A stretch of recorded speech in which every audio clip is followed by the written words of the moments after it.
All about kitchen cabinets. My name is Jim Molinelli. I'm the remodeling professor. I'm happy that you've tuned in. What we're going to cover tonight is all about kitchen cabinets. You're going to know the lingo, you're going to know the levels of cabinets, and you're going to know the looks of cabinets. And then we're going to close by discussing the most convenient and stress-free way when you go shopping for cabinets. So let's begin. All about kitchen cabinets. The first piece of information that we're going to cover is the levels of cabinets that are available. And there are 4. The levels of cabinets. And the stock cabinet is the first cabinet that we'll talk about. A stock cabinet is the affordable option that you may consider. Generally speaking, they have standardized sizes and they do very little customization of those. As a result, stock cabinets tend to be very quick to deliver from the factory upon the time you place your order to you. But you are limited in the number of options, the number of colors, the number of woods, and some of the choices that you will get in other lines. The second line that I'd like to look at is not actually number 2, it's number 3, custom cabinets. This is at the complete other end of the spectrum from the stock line. In a custom cabinet, every single piece is made to order, and each order is placed when you're ready to order it. So if there's a piece that needs to be made that has to be dreamt up by the remodeler or by your architect, this is the way to go. Custom cabinets. Every piece is fully custom. It's handmade to order. Most of us will never buy custom cabinets because they're extremely expensive and they have a tremendous lead time, a long wait to get them. However, if you ever want extraordinary craftsmanship, exotic woods, and truly custom pieces, this is the answer.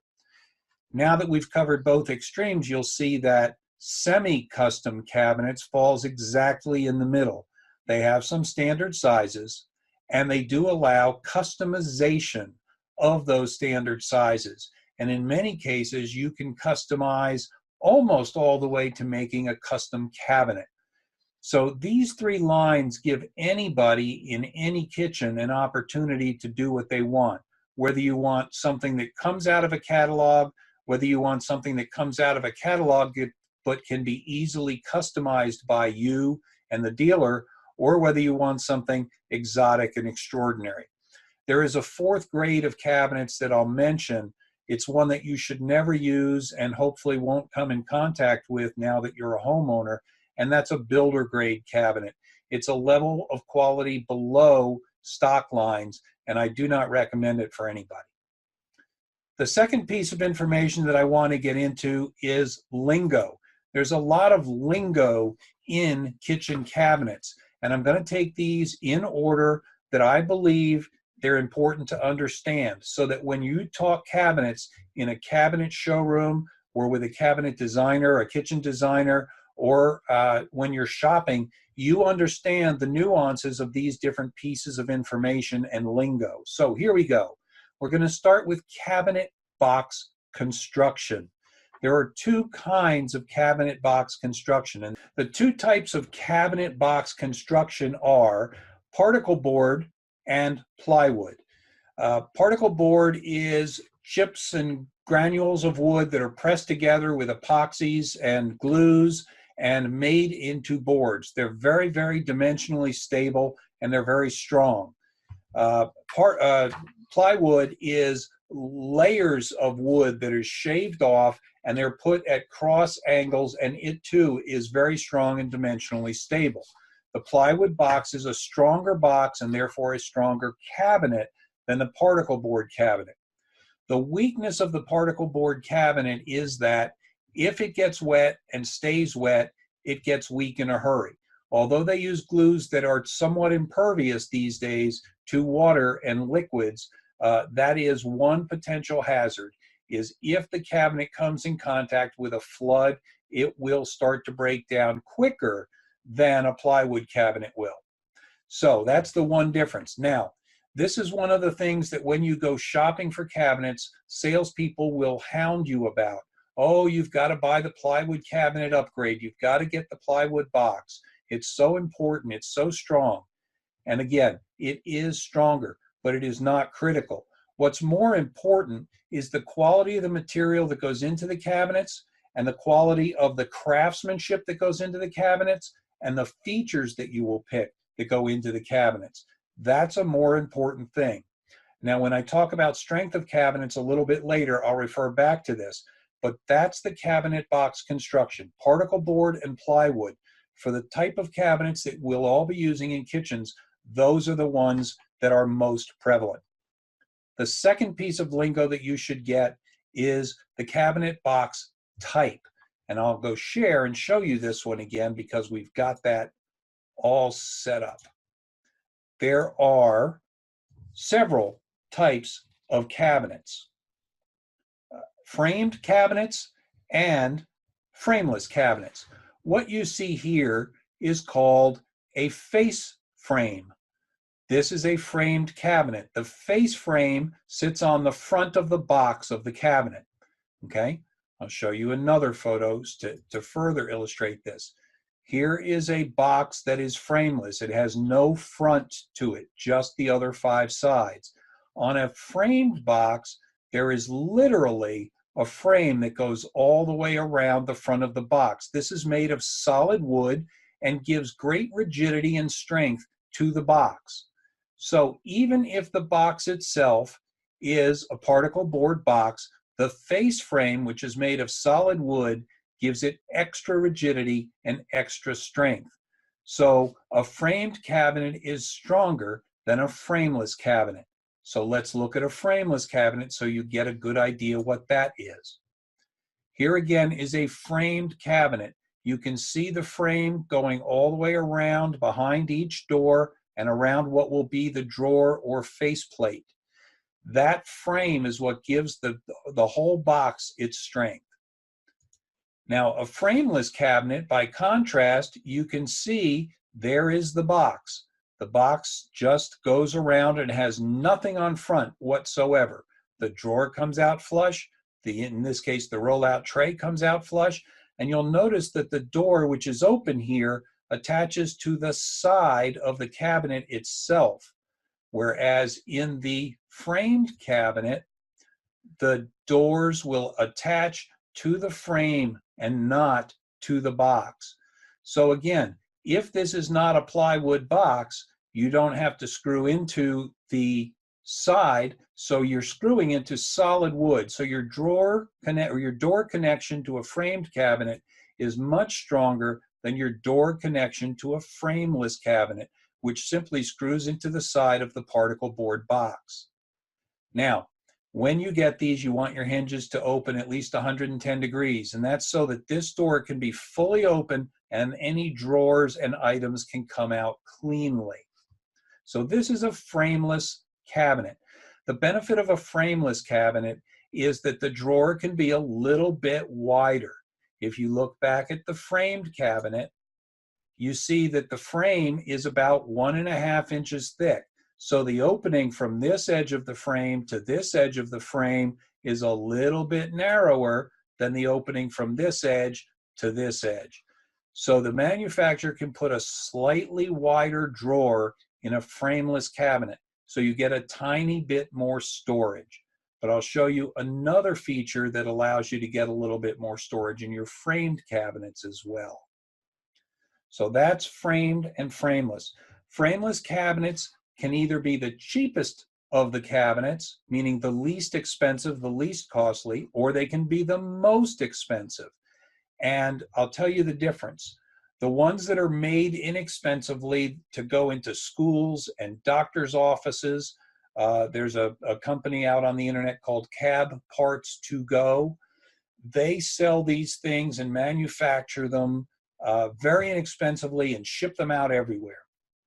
But the companies that take care and use a thicker box and join them better and put better finishes on the surfaces, those frameless cabinets tend to be very expensive. So when you go into good cabinet shops and you look at upscale frameless cabinets, the price tends to be considerably higher. So the framed cabinets are sturdier and stronger. The frameless can be inexpensive or quite expensive. Now, the next piece of information that we're going to get into starts the looks portion of the evening. Those two that we just covered were the levels and the lingo. The rest of what we're going to cover talks about the different looks of cabinets. And what you see here, door number 1, door number 2, door number 3, are 3 different door types. The first one we're going to talk about is the standard overlay. The traditional or standard overlay, which you see as number 1, you can see the face frame all the way around the door. And the drawer and the doors cover the holes behind them. So that's a standard overlay. They overlay the holes. This is called full overlay. And the name clearly describes what's happening. The drawer and the door fully overlay the frame. You get a very tiny gap here of about 1/4 inch where you could see any frame at all. And in fact, we'll see examples of these installed and you just can't see the frame. Here is an illustration. This is a full overlay cabinet. You cannot see any frame behind there. So that looks like the frameless style. So here's a case where you can order the framed cabinet, the stronger cabinet, and get a look that is sleek and European and frameless. So the look that you're after can be had multiple ways. Now back to my doors 1, 2, and 3 for a moment. The third door type is flush inset. And in this case, you see the frame and you see the drawer and you see the door. In this instance, the drawer and the door are inset into the frame so that this entire surface is flush. That's why they're referred to as flush, or they're referred to as inset or flush inset.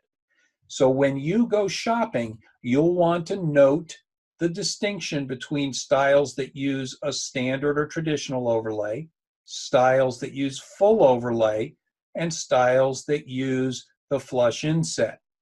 In order of cost, this is the least expensive. The traditional overlay is less costly.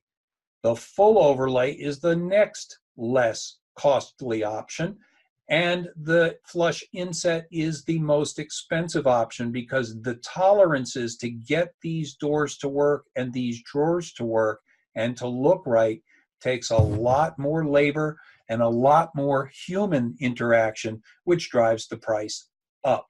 So this is a much more expensive look. Okay, so that's the cabinet door types. Now we're going to talk about cabinet door style. Cabinet doors come in several different styles. 3 of them are ones that you'll probably see and use a lot. The first one is called slab. It's also sometimes referred to as a flat panel, but I've always called it a slab door. Essentially, it's wood from side to side and top to bottom, although they do come in laminate as well. So the slab door is a bunch of pieces of wood in this case, because they don't make wood that goes 10, 15, 20, 30 inches across like they do when they build them up. So you're going to see lots of different pieces of wood put together to make your slab door. Sometimes they have edges that are rounded over, sometimes they have beveled or chamfered edges, but still it's a slab and you understand how the word and the look work. The second type is a recessed or flat panel door. The panel, in this case, is the piece in between the rails and stiles that make up the door. This is the panel, and it's flat and it's recessed. Now, the third type of door style is a raised panel. In this case, the panel, which is back here inside of the door frame, is raised. It's in relief and it comes out toward you. Features that you'll want to decide on early on in your cabinet shopping experience is whether you're going to get the standard overlay, full overlay, or inset, and then whether you're going to get a panel door, a raised panel door, or a slab door. All right, I mentioned that the slab doors can be solid wood, or they can also be laminate or veneer. Solid wood door is exactly what it says all the way through. The full thickness of the door is solid wood. Veneer means that they slice the wood and a very thin portion of that wood is placed on the front of the door, and the back portion can be medium density fiberboard, plywood, or some other substrate. So, and then you can also have laminate.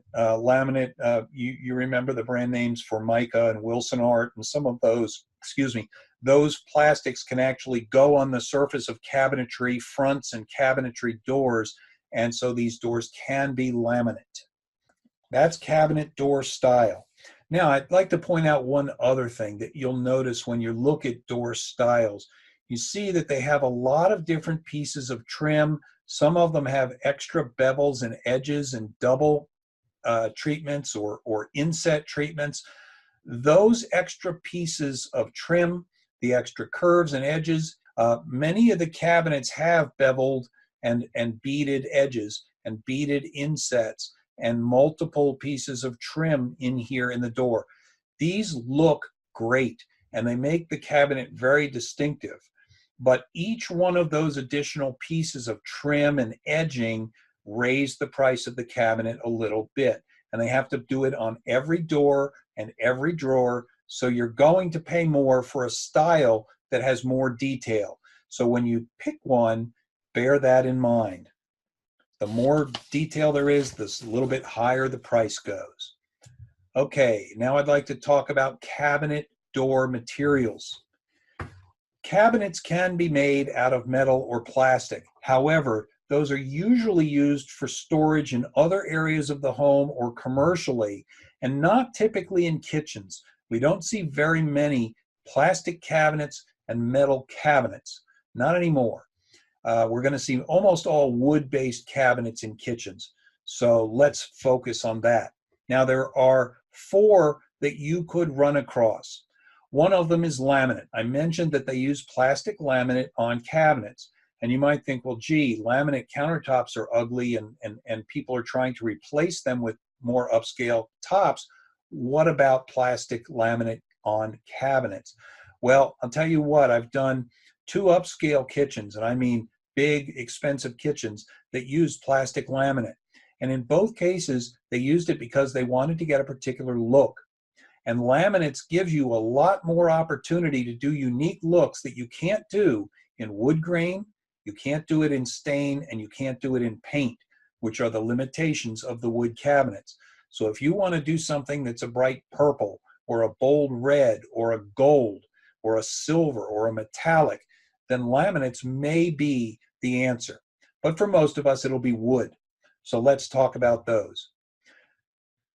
There are 2 types. There are wood veneer and there are solid wood cabinet doors. I mentioned on the slab door that you could get just the front surface, just the front edge that you see could be the veneer of wood, and the back portion could just be something, another wood product or a backer board of some kind.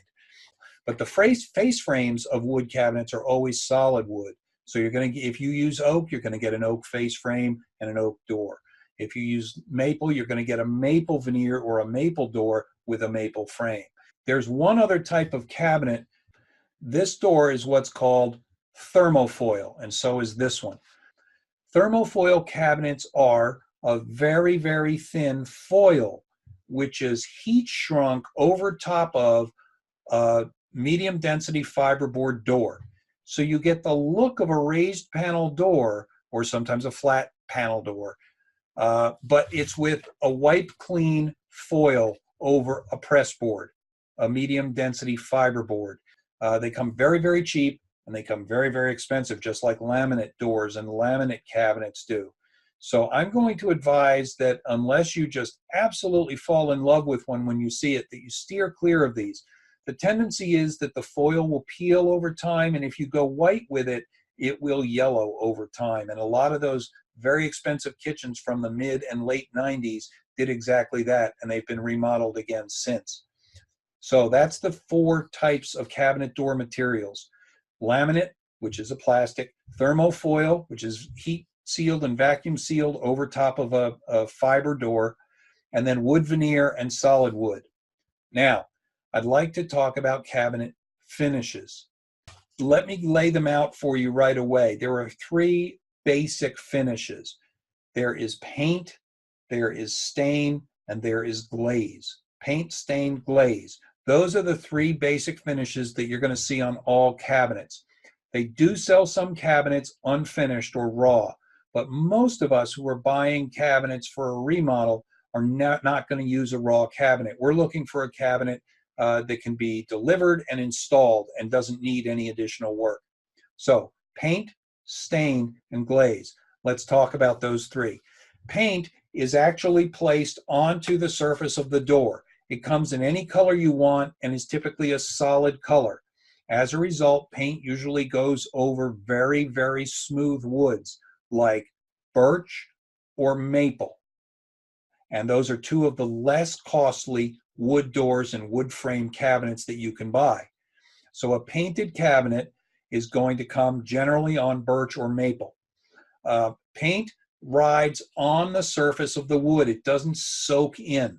So how well it adheres to the wood door is dependent on the quality of the preparation that was done in the factory, the quality of the joinery and craftsmanship of the door itself, and then the quality and adherence of the paint and the quality of the application of that paint. In the long run, all paint finishes are going to have cracks show up. On a stained door, you won't notice because the piece of wood joins the other piece of wood and you don't see that there is a smooth surface finish.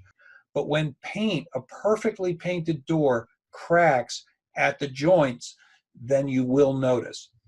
On poorer paint jobs or lower cost painted cabinets, the paint often peels off and cracks. On the back of all doors are bumpers. Sometimes they're a little sticky. If a cabinet door sits closed against a weakly painted surface and then gets pulled open at some point, maybe on a humid day or a hot, sticky day, it could very easily pull a chip of paint off with it. When you buy painted cabinets, one of the things you'll have to sign before you place the order is a little waiver that says that you waive the manufacturer's obligation on the warranty on a painted cabinet, on the finish of the cabinet, not on the cabinet construction. In other words, there are enough people called up a year later, 2 years later, 3 years later and said the finish isn't working and they wanted to get it changed under warranty or repaired under warranty. And the cabinet manufacturers got wise to that and they said, no, painted cabinets, this is one of the things that happens. So you want to know that before you choose a painted cabinet. The second type of cabinet finish is stain. Stain is a liquid that is brushed onto the wood of the cabinet and soaks into the wood. So if that cabinet gets dinged or banged or chipped or scratched, the color is going to be fairly consistent. If it gets deeply gouged, you could take a little bit of stain on a rag and touch it up and it will look fine. Whereas if paint gets scratched or chipped or peeled, there's no easy way to touch the paint up. You can get a touch-up kit, but it will be a slightly different color and you can't get the levels right and make it perfectly smooth again. So for the long-term durability, if you're looking for a cabinet that is easy to maintain and easy to touch up, the stained cabinet is your better bet. It's going to hold its color better. It's not going to chip or crack the way paint could chip and crack, and it's a little easier to touch up if it ever does get dinged. Now, paint gives you a wide range of colors, all different colors under the sun. They're usually solid colors. Stain, on the other hand, gives you also a wide range of colors, but they're usually transparent colors. And the reason is when you put stain on wood, you want to see the beauty of the wood, but you also want it to take on a color. And we see several different examples of that here. You're going to find that stains can go from very, very light, like a clear coat, so that you see all the beauty of the wood, all the way up to something that's virtually opaque, like what you see here, where you see very little wood grain. And it's your choice. Now, another thing that most people don't know, The least costly and most common woods are oak, then maple, then birch, then hickory, then cherry. Almost all cabinet manufacturers are going to have those 5 woods, and in that order, they go up in price. Oak being the least costly, then maple, then birch, then hickory, and then cherry. So cherry is the more expensive of the woods. There are many other woods. There are some exotic woods, and as you get into the full custom cabinets, a lot more options. But each one of those woods, while they all start with a slightly different color and a slightly different grain, all have anywhere from 4 to 8 different colors. So when you go shopping and you pick an oak cabinet, it doesn't mean you get oak look. And when you pick maple, you don't get maple. And when you pick cherry, you don't get cherry. In other words, you can get a cherry color finish on any door, and you can get a golden oak finish on any door. So the colors that you see are not what's critically important unless you want a specific color, in which case you can go to a less costly wood that will take the stain well and look great in that color. So you don't have to buy cherry to get the cherry color. You can buy maple or birch and get a beautiful cherry looking door. So again, you'll have a lot of choices of stain on each wood that you select. Now, I have a couple of notes. The cost of cabinets is based on the combination of features we just discussed. So if you pick an expensive box type plywood, if you pick an expensive door type flush inset, if you pick an expensive door style, a cathedral, if you pick an expensive door finish or cabinet finish, let's say you pick a stain with a glaze over top. Oh, we've got to talk about glazes. I'll get that in a minute. Those things that you've just picked are all upscale options. That means that even for the same kitchen, I could go out and I could buy almost any other wood in a stain with a different door and a standard box and come in thousands less. So some of the features that you're going to select are going to drive the price up, and I want you to understand that. It's not a wait till you're done. You can know at the beginning, based on the features that you're selecting, whether your price is creeping toward the high end or if it's staying at the low end. So we've talked about which were the more expensive and the less expensive options. The third finish type, in addition to stain and paint, that most of you will rub elbows with is called glaze. And what you see here is an example of glaze.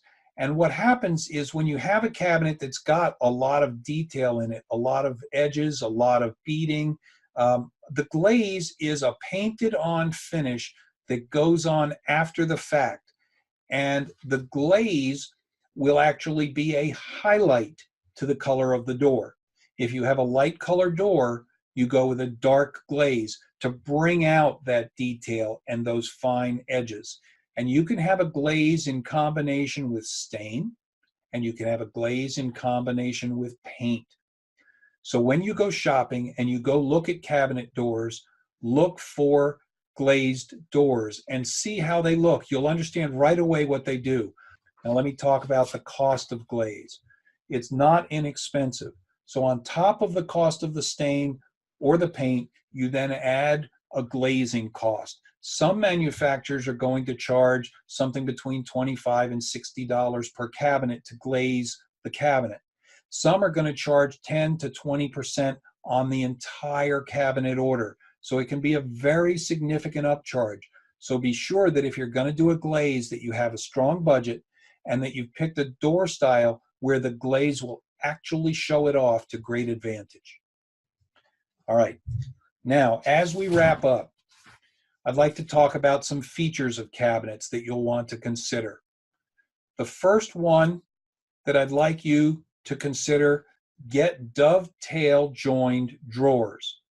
The dovetail joined drawers and a solid wood box means that you got a solid drawer. If you get this nailed or pinned or glued, eventually that's going to break down and fall apart. So get a dovetail joinery box and a solid wood box. The second thing I'd like you to do is to get full extension drawer glides. And we're going to look at that right here. Full extension drawer glides bring the entire drawer out of the cabinet. In other words, you can get into the back 1 inch of the cabinet just as easily, or the drawer, just as easily as you can get into the front 1 inch. And all of us have drawers where they only come part way out and we have to dig our way in or sometimes even pull the drawer out to get to the items in back. Never again. If you're going to remodel, get full extension glides. The next thing I want to point out is that an undermount glide could be your best friend. The benefit of the bottom mount glides, the undermount glides, is that when the drawer fits into the hole, it can be wider. Remember way back when we talked about face frame construction versus frameless construction, I said the frameless, the one advantage they held was that you could get a slightly wider drawer. Well, they still are a little bit wider because of the size of the face frame, but if you get an undermount glide, your manufacturer can have a wider box, and a little more storage inside the box is a good thing for you. So some of the drawer features, again, solid wood drawers with dovetail construction, full extension drawer glides, and undermount drawer glides. Another thing you want to look for is soft close drawers. We've probably all seen them and used them and gone ooh and ah. Don't do a kitchen without soft close glides. When you start pushing the drawer in, it will close itself. The last little bit, it will close itself, and it will do so gently. So no matter how hard you start the push, it will close properly. That's a great feature, so I suggest you get that. Roll out trays is a great feature to look for in your cabinets. This is a rollout tray. This is a rollout tray. The benefit of these, instead of a standard base cabinet, which has a little half shelf back here and a shelf at the bottom, is that if you have items in here, they're 24 inches deep and you can't find out what's in the back. You just can't access it. And if it happens to be a big, bulky, or heavy thing like a KitchenAid mixer, God forbid you have to get down on your hands and knees and pull that out of there. Well, rollout trays allow you to use full extension glides and pull your items all the way clear of the cabinet. So even if you have a bread machine or a KitchenAid mixer on the back of your drawer, you can pull it out and lift it straight up so that it can go to the counter. And you can get more than one in a cabinet. So instead of a little partial shelf here, you can have a full rollout tray. Great items. The cost is generally affordable, somewhere between $20 and $60 per drawer, per rollout tray in most kitchens. I would absolutely advise that you get these in your standard base cabinets and discuss those with the kitchen folks before you place an order. And I would also like to point out a pull-out trash base and recycling base is a great item to get in a kitchen. It's a unique specialty cabinet that allows you to put a 13-gallon trash can in. If you get the 15-inch or the 18-inch wide cabinet, you can have 1 or 2 basins. If you get the 18-inch and the 21-inch cabinet, you can have 2 basins. So if you do recycling of glass or plastic, and if you do trash, a 2-basin pull-out trash allows you to then conceal one of the most eyesore items that takes place in a kitchen, and to keep it very handy immediately adjacent to the sink where most of your trash ends up. So you either generate it there or it ends up there, and it's very easy to take care of recycling and trash with a pull-out trash base. Okay, deep drawer bases. There is a 3-drawer base. You get a standard drawer at the top, a very deep drawer second, and another very deep drawer third. The deep drawers are great for storing all kinds of things. Pots and pans, for instance, they're great. So I would urge you, it's so much easier to get into a drawer by pulling just the drawer out than it is to open 2 doors, pull out a rollout tray, get your item, push in the rollout tray, close 2 doors. Much more difficult. If you stick with drawers wherever possible, you get a lot more storage with a lot less work. But here's the point I want to point out. With the deep drawer bases, you can do dish storage. And a lot of people have never seen it or heard of it, but it's a great way. Most of the cabinet manufacturers now have a pegboard that goes down into the bottom of one of the two or both of the two deep drawers and a series of pegs, which means that you can adjust the storage to fit your serviceware, and your plates and your saucers and your cups and your bowls can all fit in drawers. Well, Jim, why would you do that? These days, we're much more concerned with aging in place. We're much more concerned with multi-generational use, from kids to the aged. And if that's the case, lifting stacks of plates and saucers up to put them away in a cabinet or getting them out high out of a cabinet can be very awkward or impossible for somebody perhaps in a wheelchair or who's mobility impaired. But when you store your plates and your serviceware in drawers, everybody can reach them, everybody can get them out, everybody can put them away. So it's a comfort thing. So base cabinets, deep base cabinets can be used now for storage. Couple of last points. Spice storage. When you do a kitchen, you'll want to look for the unique type of spice storage that will fit your needs. These days, we don't buy spices only in little spice jars anymore. So as a result, we have to look for storage options that are different. And most of the manufacturers are keeping up with that trend and giving lots of different ways to store spices. My one note for you is don't store spices immediately next to the oven, because the heat coming from the oven can toast or cook the spices and make them less effective. So don't put spices immediately adjacent to your oven. Finally, I want to talk about pantry cabinets with rollout trays.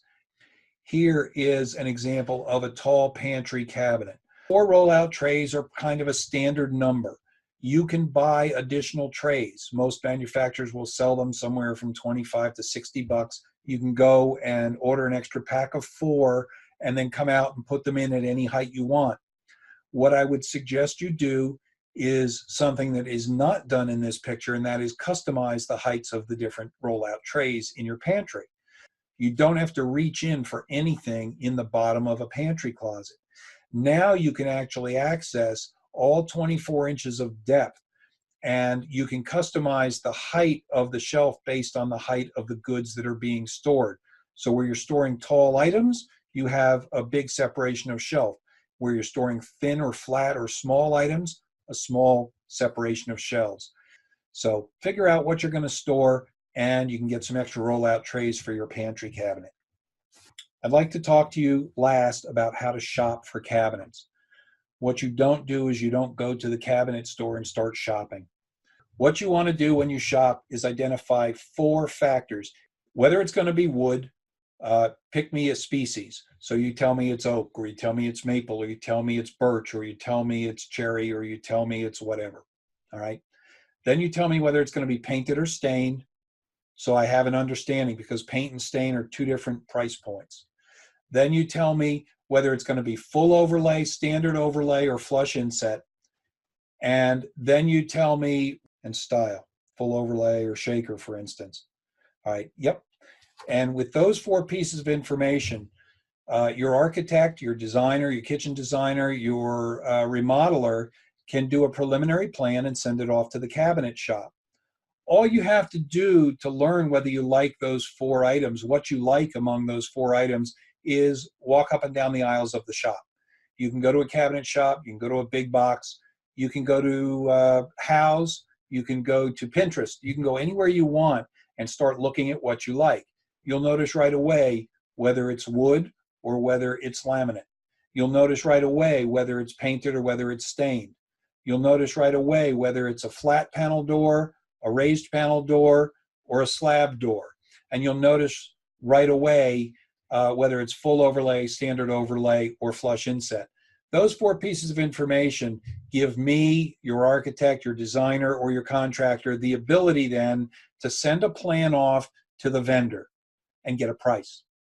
It may not be the exact final price because we haven't fiddled with and picked all the fixtures, but it's a ballpark price that's accurate. Then when you walk into that shop, you walk in with the price in hand. And all you have to do is make a value judgment about whether the quality of that particular line and style of cabinet and whether the look of their finishes meets your criteria. You already know the price, so you might find at one shop that you have a very good price point cabinet and the quality is okay. At the other shop, you might find you have a slightly higher price point, but the quality is extraordinary. So that gives you an opportunity to make a value judgment to go with the extraordinary one for a slightly higher price. It takes the stress out of cabinet shopping. If you go out cold turkey into a cabinet shop, you're going to get salespeople who are just about as bad as the salespeople who do remodeling and used cars. They're going to tell you that their cabinet line is golden and perfect and suits all your needs, and everybody else's line is garbage. And it's not true. There's nothing that they can tell you that the other cabinets don't have and that the other manufacturers don't offer.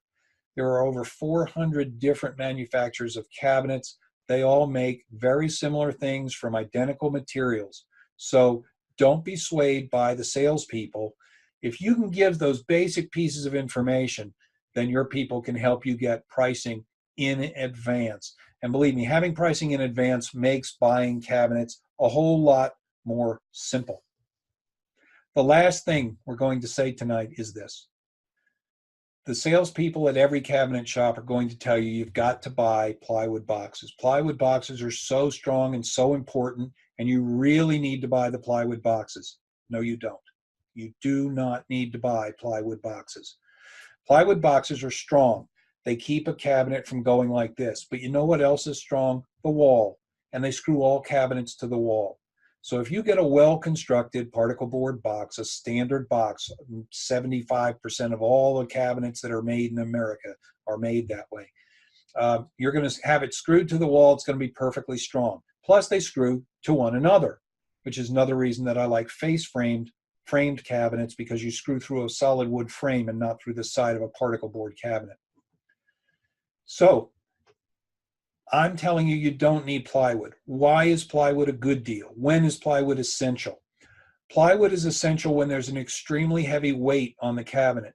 And the only one that you're likely to run across ever is if you use concrete countertops.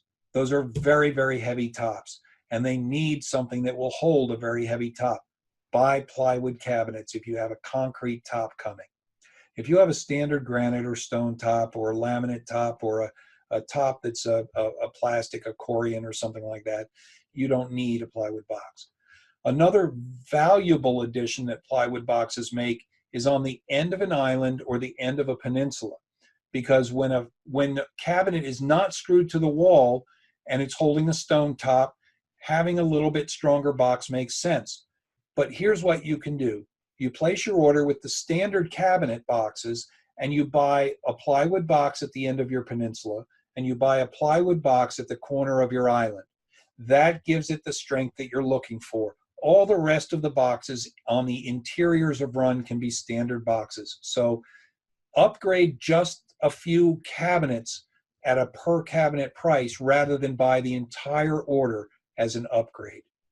So that's it. That will help you get started picking and shopping for the cabinets. I hope this has helped. For those of you who are unaware, I am Jim Molinelli. I'm the remodeling professor. I'm the author of the bestseller Remodel Without Going Bonkers or Broke, which you can find on my website. I urge you to keep in touch with these seminars, which I'll do each Tuesday night on a different topic. I'm posting the calendar and schedule of topics on the website. I'm going to put a banner up each Tuesday that there's going to be a live event, and I'm going to have a link there. So anybody that you know that's doing work that could benefit from these, please share it. Thank you very much for watching, and I hope to see you again next time.